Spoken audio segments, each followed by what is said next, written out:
You and I, we worry about our own debts, right? But what about the massive debts that entire states owe? How on earth do they plan to pay all of that back? Well, there's supposed to be a financial safety net for that exact reason. But today, we're going to ask a tough question. What happens when that safety net starts to fall apart? You know, the basic idea here is just pure common sense. It's super simple when you think about it. If you know you have a huge payment coming up down the road, you don't just wait until the last minute. You start saving, right?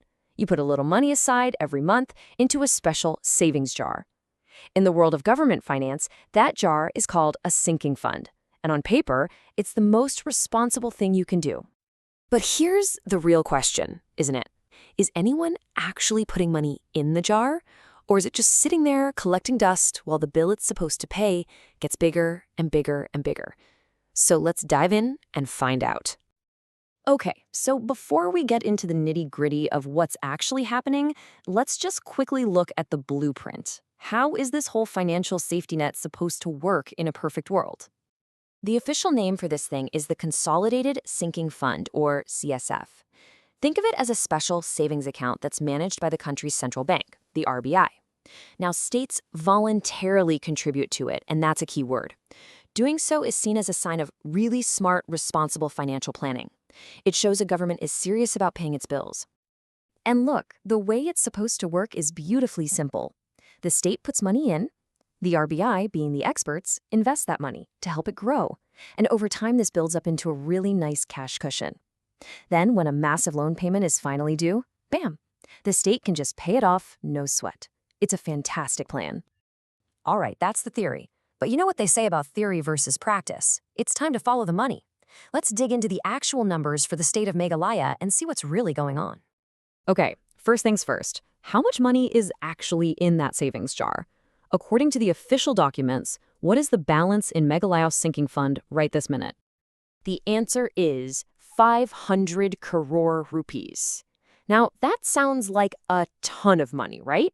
But a number that big is pretty meaningless without some context. So, let's get that context.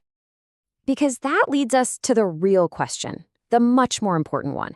How big is the bill that this 500 crore is supposed to help pay off? What's the grand total of all the outstanding debt on the books? 15,000 crore. And just let that sink in for a second. We have a savings jar with 500 crore specifically set up to handle a debt of 15,000 crore. The difference is just huge. So this is where we really get to the heart of it. I mean, when your savings are that small compared to the bill, is the savings jar even doing its job? Or for all practical purposes, is it basically empty? And this chart, wow, it just lays it all out there, doesn't it? I mean, look. On the left, you've got this absolute skyscraper of a bar. That's the 15,000 crore in total debt. And then right next to it, that tiny little sliver, that's the 500 crore in the sinking fund. The visual just says it all. So what does that actually come out to in percentage terms? Just 3.3%. Let me say that again. 3.3%. That's it. The entire safety net for debt repayment covers just over 3% of the total problem.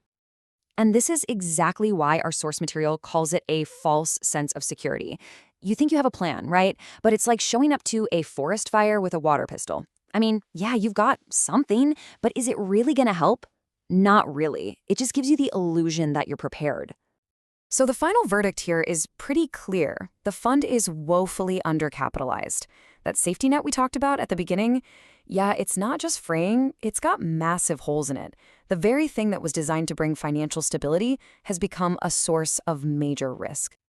Okay, so what does this all mean in the real world? What happens when the bill actually comes due?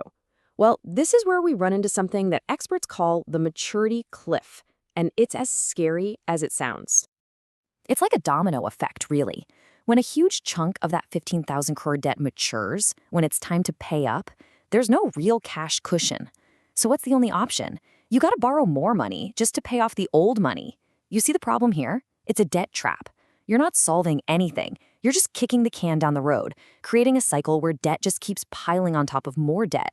And that puts the entire financial health of the state at risk.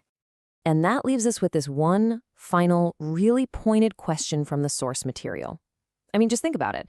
If you owe 15,000 crore, but you've only got 500 crore in the savings jar specifically set aside for repayment, can you honestly look someone in the eye and say you have a repayment plan?